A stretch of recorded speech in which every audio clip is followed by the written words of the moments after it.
Alors, direction l'Éthiopie, le centre Nehemia est une école gratuite et destinée aux enfants touchés par des troubles du spectre de l'autisme. Ces enfants rencontrent des problèmes de communication et d'interaction sociale. Grâce à une méthode inspirée de la thérapie américaine ABA, ça veut dire analyse du comportement appliqué, ils peuvent devenir plus indépendants dans leur vie quotidienne et améliorer leurs interactions. Un reportage de Marika Julien.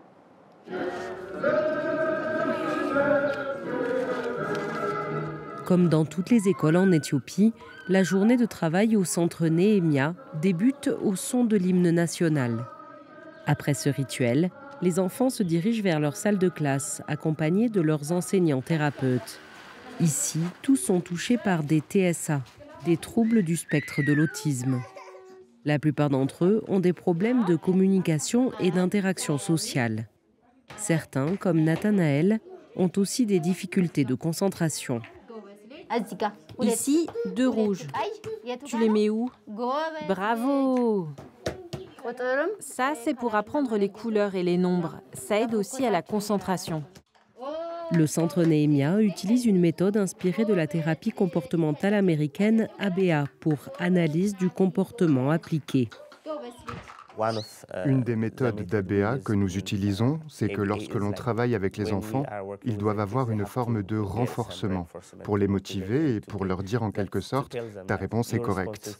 Donc ils vont comprendre ce qu'ils font quand ils obtiennent ce renforcement. On appelle ça aussi une récompense. Et, I, O. Bravo, tu es fort.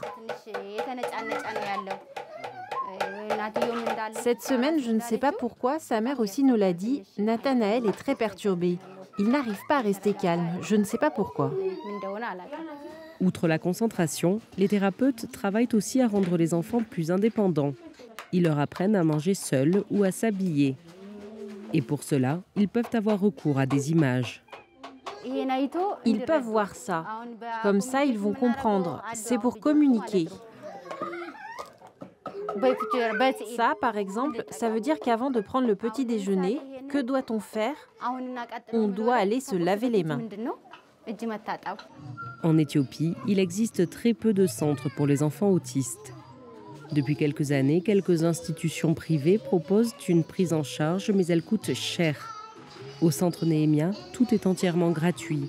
La plupart des enfants viennent de milieux sociaux défavorisés, une volonté de la créatrice du centre. J'ai commencé à travailler sur l'autisme car j'ai un enfant autiste moi-même. L'autisme peut aussi entraîner des difficultés financières. Pour les familles, ce qui est difficile, c'est que dans certains cas, les maris partent. Et la plupart de nos bénéficiaires sont des mères célibataires. Avec ces enfants, il est difficile de travailler, alors quand le mari part, si la mère ne peut pas travailler, la famille peut tomber dans la pauvreté. Pour que les familles n'aient pas besoin de payer le transport, le centre dispose de 2 minibus qui ramassent les enfants le matin et les ramènent chez eux le soir. Sans ce service, Sablé, la mère de Nathanaël, aurait du mal à amener son fils chaque jour au centre. Elle vit avec ses 2 enfants dans un quartier périphérique d'Addis-Abeba, la capitale éthiopienne. J'ai su il y a 2 ans. En grandissant, il était différent. Il jouait tout seul. J'ai pensé à me rendre à l'hôpital. Et c'est là que l'on m'a dit qu'il était autiste. Moi, je ne connaissais rien à l'autisme. J'étais perdue. Depuis le décès de son mari il y a 1 an, elle s'occupe seule de ses enfants. Et c'est seule qu'elle doit faire face aux remarques parfois déplacées des inconnus. Quand je prends les transports en commun, quand ils crient, les gens demandent « Pourquoi tu ne prends pas soin de ton fils? Pourquoi tu ne le réprimandes pas ?» Parce que physiquement, il ne semble pas différent. Je suis la seule à connaître le problème. Je ne veux pas dire aux gens qu'il est malade, parce que pour moi, il n'est pas malade. Comme Sablé doit s'occuper de Nathanaël toute la journée, elle ne peut pas travailler. Mais depuis quelques mois, 3 fois par semaine, il va au centre Nehemia. Pour moi, c'est un soulagement.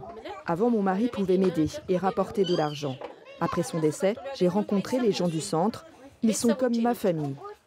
En plus de la thérapie, le centre Nehemia offre à Sablé et à quelques autres familles défavorisées une petite aide financière.